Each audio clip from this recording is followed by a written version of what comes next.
글로벌 증시 마감 시황입니다. 유럽과 미국의 분위기 달랐습니다. 자, 미국은 하락하면서 거래를 마쳤었는데요. 종가부터 체크해 보겠습니다.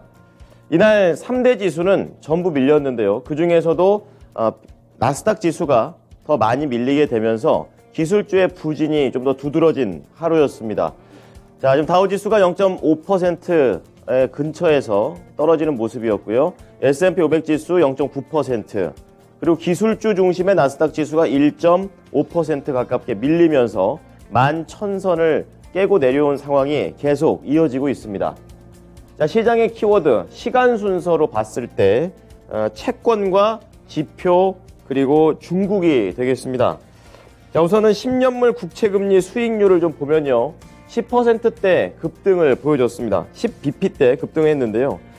이제 금리 인상에 대한 부분을 확실히 좀 반영을 하는 그런 내용이었었고, 이날 단기물, 중장기물 모두 다 상승을 하게 되면서 긴축에 대한 그런 공포를 더 키우는 재료가 됐습니다. 자, 지금 나와 있는 표가 10년물입니다. 장 초반이 이때인데요. 장 후반으로 가면 갈수록 더욱더 탄력이 커지게 되면서 이제 금리 인상에 대한 부분을 확실히 좀 반영하는 모습이었습니다. 이렇게 올라가게 되면서 기술주한테도 동시에 부담을 크게 지어주는 그런 재료가 됐습니다.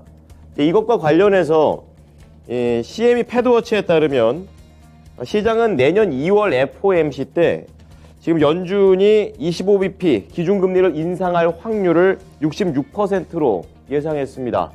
기존의 75%보다 낮아졌고요.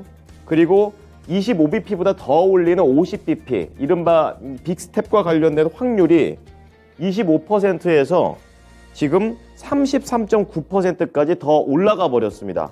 그러니까 조금 더 내년이 되더라도 금리 인상이 계속 강하게 나올 것이다. 이런 내용들이 반영이 되는 것이죠. 지금 파설표가 쳐져 있는 게 바로 그 내용을 표시해드리고 있는 겁니다. 자, 이것 때문에 통화정책에 대해 민감한 2년물, 그러니까 단기물이 8bp 올랐고요. 10년물, 중장기물 10bp 이상 상승을 하면서 시장의 악재였습니다. 자, 두 번째로 봐야 될 것은 이 주택시장의 심리를 보여주는 겁니다. 특히 이 업자들의 심리를 보여주는 게 바로 이 지표입니다. 전미 주택건설협회에서 집계를 하는 주택시장지수인데요. 31포인트가 나왔습니다. 이 위쪽에 네모를 친 부분이 바로 12월에 이 업자들의 심리인데요. 보시다시피 심리가 계속 안 좋아지고 있습니다. 50포인트를 7월에 기록한 다음에 계속해서 그 밑으로 내려가고 있는 그런 모습이고요. 밑에 있는 표를 보시면 빨간색으로 가로줄을 쭉 그어놨는데요. 그동안의 심리가 좀 이렇게 살아나는 모습이 나오다가 최근 들어서 급격하게 금리 인상에 대한 부담으로 주택시장이 얼어붙습니다. 그러면서 심리가 많이 떨어졌고, 지금 이 정도의 심리는 과거에 2012년 수준입니다. 그러니까 리먼 브라더스 사태 때의 심리가 크게 한번 주저앉았을 때 수준까지 심리 부분은 떨어져 있다라는 부분입니다. 그래서 시장에서는 앞으로 예정되어 있는 신규 주택 착공 건수라든지 이러한 내용들을 좀 보게 되면서 심리와 실제적으로 이 공사가 들어가는 이런 내용들이 어느 정도의 이런 갭이 있는지를 좀 체크해 보면서 주택시장의 향방을 보자라고 얘기를 하고 있습니다. 이날 시장의 심리가 주택 쪽에서 안 좋다 보니까 레나 코퍼레이션이라든지 DR 호튼 이런 종목들이 전반적인 하락세를 보였다는 점 체크해 보셔야겠습니다. 자, 마지막으로 가장 먼저, 그러니까 미국 시장이 시작하기 전부터 나왔던 게 중국의 코로나 확진자입니다. 지금 제로 코로나에서 방역을 좀 완화시켜버리는 바람에 폭증을 하고 있는 그런 상황이었고, 지금 이 그림에서 보셔야 될 부분은 오른쪽 상단에 있는 빨간색 그래프입니다. 지금 크게 한번 치솟았다가 크게 줄어들고 있는 내용입니다. 그런데 이 통계에 대해서 중국 현지에서는 그다지 신뢰도가 높지 않다라는 기사들이 나오고 있습니다. 대표적으로 중국의 화장을 하는 화장장쯤에서 계속 시체가 많이 나오고 있다. 코로나로 인한 피해가 이렇게 나오고 있는 그런 상황인데 불구하고 중국 당국에서는 일정 기간 동안 뭐 2명밖에 사망자가 나오지 않았다라는 그런 얘기까지 나오게 되면서 과연 당국의 말이 맞는 거냐라는 식의 시장의 분위기가 좀 녹아져 있다라고 보시면 되겠습니다. 그래서 이날 중국에 대한 코로나 감염이 점점 최고조에 달할 수 있다는 당국의 발표도 있었기 때문에 제로 코로나가 다시 재개되는 것 아니냐, 그러면 다시 또 경기가 위축될 수 있는 그런 심리가 뉴욕장에 그대로 반영되면서 전반적으로 심리라든지 개별적인 지표 다 안 좋았습니다. 다음은 섹터와 업종별 흐름 체크해 보겠습니다. 자, 이날 전 섹터가 하락하지는 않았습니다. 보시다시피 에너지 쪽에서는 상승을 하면서 지금 3거래일 만에 그래도 반등을 준 섹터가 나왔다라는 것은 좀 차이점이 되겠고요. 그 가운데에서도 평균적으로 1%대의 하락률을 계속 이어가고 있다라는 것, 이거는 좀 부정적인 부분이 되겠습니다. 유가가 올랐으니까 에너지가 올라가는 그런 흐름이고요. 서비스 쪽에서는 성장 업종 부진했습니다. 자, 그리고 경기 소비재 쪽에서는 지금 상대적으로 이 소매 업종에서 약세가 나온 점이 이런 섹터를 끌고 내려가는 그런 모습이었고요. 시장에서 살아남을 수 있는 건 거의 뭐 필수 소비재, 금리 인상이든 뭐 인플레이션이 되더라도 먹고 사는 부분이 관련된 종목들은 여기다 있기 때문에 상대적으로 좀 덜 밀리는 흐름이었고요. 국채 금리가 이렇게 급등하다 보니까 금융, 특히 은행주들이 상승을 하게 되면서 이 내부적으로는 이 소비와 관련된 신용카드 회사들은 다 내려갔는데 반대로 은행주들은 다 거의 올라가는 그런 충돌되는 모습도 나와줬습니다. 자, 이어서 종목별 흐름 넘어가겠습니다. 위쪽에 있는 IT 종목들을 제외하면은 약간의 이제 혼조 느낌으로 갔습니다. 하지만 시장이 전체적으로 이 대형 IT들이 다 크게 밀려버리니까 투자 심리 자체, 그리고 지수의 자체는 내려가는 모습이었습니다. 특히 이 IT 종목 중에서도 메타 플랫폼스, 아마존 이런 종목들이 크게 내려가게 되면서 시장의 심리를 불안하게 만들었습니다. 하나씩 보시죠. 자, 우선 메타 플랫폼스 4.1% 하락했습니다. 유럽 쪽에서 이 메타 플랫폼스와 관련해 반독점과 관련된 위반 사항을 고지했습니다. 이게 벌금으로 이어지게 되면 메타 플랫폼스가 한 해 동안 버는 돈의 10% 수준의 어마어마한 벌금을 맞을 수 있다라는 상황으로 연결돼서 메타 플랫폼스가 이렇게 많이 내려갔고요. 그리고 반독점이라는 그런 키워드가 부각되는 바람에 애플이나 마이크로소프트, 구글의 모 회사 알파벳 이런 종목들은 다 반독점하고도 연관성이 있습니다. 같이 내려가는 흐름을 보여줬습니다. 그리고 아마존 같은 경우에는 3.3% 밀렸는데요. 증권사 에버코어 쪽에서 중장기적으로 매력은 있는데 단기적인 매력이 계속 떨어지고 있다. 이런 내용을 밝히면서 내려갔습니다. 자, 그리고 또 다른 성장주 중에 하나가 바로 스냅이 되겠는데요. 이쪽에 있습니다. 1.7% 하락을 했는데요. 아마존처럼 역시 증권사의 입김이 작용됐습니다. 광고 수익에 대해서 상당히 낙관적으로, 지나치게 낙관적으로 생각을 하고 있다라고 경고했고요. 스냅은 앞으로 2027년까지 계속 적자를 볼 것이다라는 전망 속에서 이날 심리도 안 좋았는데 개별적인 소식까지 안 좋은 종목들 살아남을 수가 없는 내용이었습니다. 자, 그런 가운데 성장주 중에서는 최근에 영화 아바타 2가 개봉을 했는데요. 그것에 대한 결과가 좀 빠르게 나오고 있습니다. 관련사가 디즈니인데요.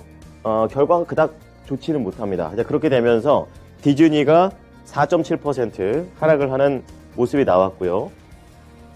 이날 여러 가지 얘기들이 나온 것 중에 또 테슬라가 있습니다. 주가가 빠진 거는 그렇게 많이 안 빠졌습니다. 약보합이지만 CEO 리스크가 다시 한번 부각됐다라는 점, 이날 시장의 얘기거리가 됐습니다. 자, 그 다음 반도체 보겠습니다. 필라델피아 반도체 지수가 1.3% 밀리면서 지금 4거래일째 계속 내려가고 있는 반도체 지수가 되겠습니다.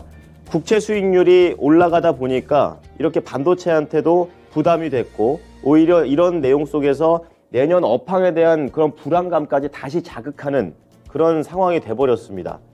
비메모리 쪽에서는 엔비디아 1.9% 하락했고요. 그리고 메모리 쪽에서는 마이크론 테크놀로지가 0.6% 상대적으로 덜 밀렸고요. 마지막으로 장비 쪽에서는 램 리서치가 1.1% 하락하는 흐름이 나와줬습니다. 그리고 앞서 섹터와 업종별 흐름에서 말씀을 드렸다시피 밑에 있는 금융 통째로 묶어서 보면요. 채권 수익률이 올라가다 보니까 은행주 입장에서는 좋습니다. 다 올라가는 분위기였고 그리고 침체에 대한 우려가 있었기 때문에 소비가 부진할 것이라는 예상 속에서 신용카드 회사들은 다 내려갔습니다. 이런 차이점이 있다는 것을 알아주시고요. 그리고 은행주 내에서도 유일하게 시티그룹만 하락을 했는데 개별적으로 이 중국 소매금융 이쪽을 이제 사업을 폐쇄한다는 얘기가 나오게 되면서 혼자 밀렸습니다. 자, 마지막으로 이 소비 좀 보게 되면요. 침체 우려가 반영이 되면서 소비 심리가 약화가 됐습니다. 뭐 여행 관련된 종목들, 리조트, 그리고 여기에다가 숙박 항공까지 전체적으로 하락하는 모습들이 이날 나왔습니다. 자, 첫 번째 특징주 디즈니 조금 더 자세하게 보겠습니다. 지금 첫 주 아바타2의 박스 오피스 결과가 나왔는데요. 예상치에 못 미쳐서 하락을 하는 흐름입니다. 원래 뭐 3D 영화관까지 이제 개봉이 되면서 티켓 파워가 더 날개를 달 것이다. 이런 얘기도 나오면서 최대 5억 2,500만 달러의 매출을 기록할 수도 있다라는 얘기가 있었습니다. 하지만 첫 주의 성적표를 보게 되면 마블사를 이기지 못했습니다. 1위가 닥터 스트레인지, 2위 블랙팬서, 3위 토르 모두 다 마블 영화가 되겠고 아바타는 4위를 기록하게 되면서 생각보다 별로다라는 그런 초반 성적을 거뒀습니다. 4.7% 하락하면서 85달러의 거래를 마쳤고요. 두 번째 특징주 테슬라입니다. 일론 머스크 CEO가 문제입니다. 트위터를 인수한 이후에 지금 나와 있는 트위터죠. 일론 머스크가 자기 트윗 중에서 내가 트위터에 이런 사장을 계속 해도 될까요? 이런 식의 질문을 올렸고 안 했으면 좋겠다가 57%입니다.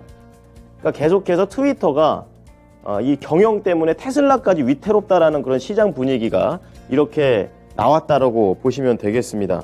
이렇게 예측 불허의 일론 머스크의 이런 움직임 자체가 그만뒀으면 좋겠다라는 얘기 쪽으로 이렇게 기우니까 주식시장 입장에서는 장 초반에 테슬라가 4%나 올라갔습니다. 하지만 이제 시장의 투자 심리 때문에 내려간 걸로 보시면 되겠습니다. 자, 이날 테슬라 150달러 선에서 거래를 마쳤습니다. 유럽 보겠습니다. 자, 긴축에 대한 우려를 계속 소화를 하면서 유럽은 그래도 상승했습니다. 독일, 프랑스, 영국 한 0.3%를 전후한 상승세가 나와줬고요. 한 단발 매수세가 들어왔다 정도로 시장에서는 해석을 했습니다. 하지만 전체적으로 통화정책에 대한 불확실성을 지금 소화하면서 변동성 구간이라는 그런 전체 그림도 나와줬습니다. 자, 이어서 상품 시장 보겠습니다. 유가 볼 텐데요. 1.8% 상승했습니다. 75달러 거래를 마쳤는데요. 이 내년에 중국에 대한 이런 성장성, 경기 회복에 대한 기대감이 반영이 됐고 또 여기에 미국 정부가 전략 비축유를 다시 한번 매입한다는 소식까지 나오면서 올라갔습니다. 자, 그리고 여기 에너지하고 관련해서 천연가스는 지금 2거래일 연속으로 급락 중입니다. 거의 5달러대 초반까지 내려가 있는 상황 좀 체크를 해보셔야 되겠고요. 그리고 구리 가격도 약세였습니다. 지금 중국의 경기 부양 의지에도 불구하고 약간 약세 흐름인 거고요. 금값도 0.2% 약달러의 영향을 받았습니다. 그리고 10년물 국채금리 수익률은 앞서서 말씀드린 대로 이날 무려 10bp나 올라가게 되면서 급등하는 흐름이었습니다. 자, 이어서 미국 연결해 보겠습니다. SH인베스트먼트 김선영 연구원입니다. 연구원님 안녕하십니까? 예, 안녕하십니까? 네, 이번 주 계속해서 좀 부진한 흐름이 이어지는 뉴욕장이 되겠습니다. 간밤에도 좀 밀렸었는데요. 어떤 재료 있었나요? 예, 그렇습니다. 연준의 공격적인 금리 인상에 따른 내년 미국 경기 위축 우려가 지속이 되면서 뉴욕 증시는 4개월 연속 하락하면서 3대 지수가 모두 0.5에서 1.5%대의 약세를 보였습니다. 지난주 소비자 물가 지수인 CPI, FOMC 회의 결과 등 연말의 증시 방향성에 크게 영향을 미칠 이벤트들이 모두 발표되면서 당분간 증시는 내년 금리 인상 위험과 경기 침체 가능성에 포커스를 둘 것이라는 전망이 가운데 12월 FOMC 회의 직후 파월 연준 의장은 내년 중에는 금리 인하로 돌아서지 않을 것임을 시사하면서 인플레이션을 2% 목표로 되돌리려면 지속적인 금리 인상이 필요하다면서 그 전까지 금리 인하를 고려하지 않을 것이라고 말하면서 시장의 기대를 꺾었는데요. 오늘 미국의 국채금리가 큰 폭으로 상승하면서 에너지를 제외한 IT 업종 등 성장 업종을 비롯한 거의 전 업종이 약세를 면치 못했습니다. 또한 FOMC 이후 발표된 각종 경제 지표가 부진한 모습을 보이고 있는 점이 투자 심리를 위축시키고 있는 건데요.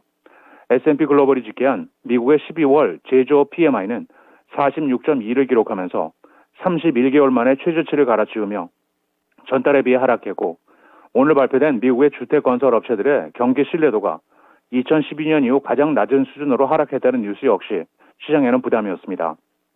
전미 주택건설업협회 NAHB에 따르면 12월 전미 주택시장 지수는 전달보다 2포인트가 하락한 31로 나타나 시장의 예상치였던 34를 하회하면서 코로나19 대유행이 주택시장을 강타했던 2020년 봄을 제외하고는 2012년 중순 이후 10년 만에 가장 낮은 수준이었습니다. 이로써 주택시장 지수는 12개월 연속 하락했으며 넉 달째 건설 업황의 악화를 시사하는 50선 아래에 머물고 있는데요.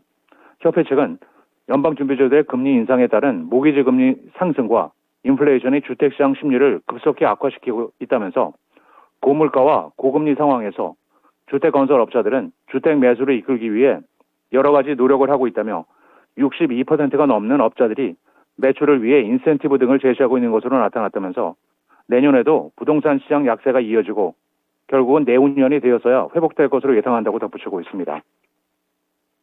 올해 크게 하락한 반도체 주식이 내년에는 연착륙할 것이라면서 투자 의견을 올리는 증권사들이 늘어나고 있습니다. 먼저 증권사 니덤은 올해 엔비디아의 그래픽 부분이 전년보다 30% 감소했지만 내년 1분기에 개인 부분에서 바닥에 접근할 것이라면서 엔비디아가 올해 충분히 하락한 만큼 투자자들이 하락세를 이용해 매수를 해야 한다면서 회사의 탑픽으로 선정했으며, 뱅크 오브 아메리카는 엔비디아가 약해진 소비자 수요로 2023년의 시작이 험난할 것으로 보이지만 연착륙이 반도체 주식의 급격한 도약을 이끌 것이라면서 회사의 탑픽으로 선정했고, 이와 함께 아날로그 디바이스와 브로드컴도 반도체 업종에서 매수할 것을 권했습니다. 한편 번스타인은 반등이 기대되는 세 개의 반도체 종목으로 어드밴스 마이크로 디바이스, 엔비디아, 그리고 퀄컴을 추천하고 있는데요. 번스타인은 AMD의 서버 프로세서가 인텔로부터 점유율을 크게 갖고 올 것으로 예상을 하고 있으며, 엔비디아는 개인 부분과 데이터 센터 모두에서 신제품에 대한 초기 반응이 좋다면서, 마지막으로 퀄컴의 경우는 삼성전자와 애플로부터 모바일 프로세서 및 5G 칩에 대한 강력한 주문이 예상된다고 덧붙이고 있습니다. 자, 오늘 볼 종목 모더나입니다. 모더나 자체는 하락을 했지만 시장에서의 그런 나온 이슈를 보게 되면 좋은 내용이 나왔습니다. 자세하게 알려주시죠. 예, 그렇습니다. 최근 발표한 암 백신을 비롯해 회사의 약물 파이프라인이 2023년 판도를 바꿀 것이라면서 증권사 제프리스가 투자 의견을 상향 제시했음에도 불구하고 오늘 시장 하락에 따라 백신 개발 업체 모더나 역시 1.7%가 하락한 189달러 89센트의 거래를 마쳤습니다. 제프리스는 모더나의 암 백신을 비롯해 임상 3상에 돌입한 또 다른 약물인 RSV 약물의 데이터와 내년 발표될 2중 및 3중 바이러스 백신이 대기 중이라면서 투자 의견을 보유해서 매수로 상향 조정하고 목표 주가는 전일 종가 대비 4%가 높은 275달러로 제시했는데요.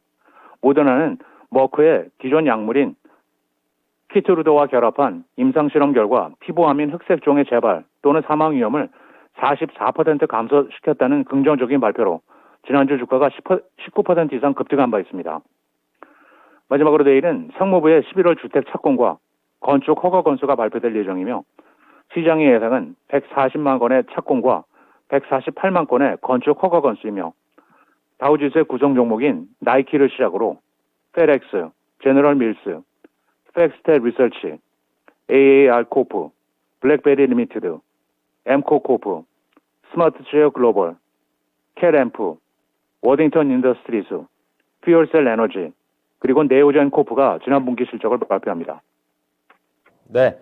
지금까지 SH인베스트먼트 김선영 연구원이었습니다. 연구원님 잘 들었습니다. 네, 감사합니다. 지금까지 글로벌 증시 마감 시황이었습니다.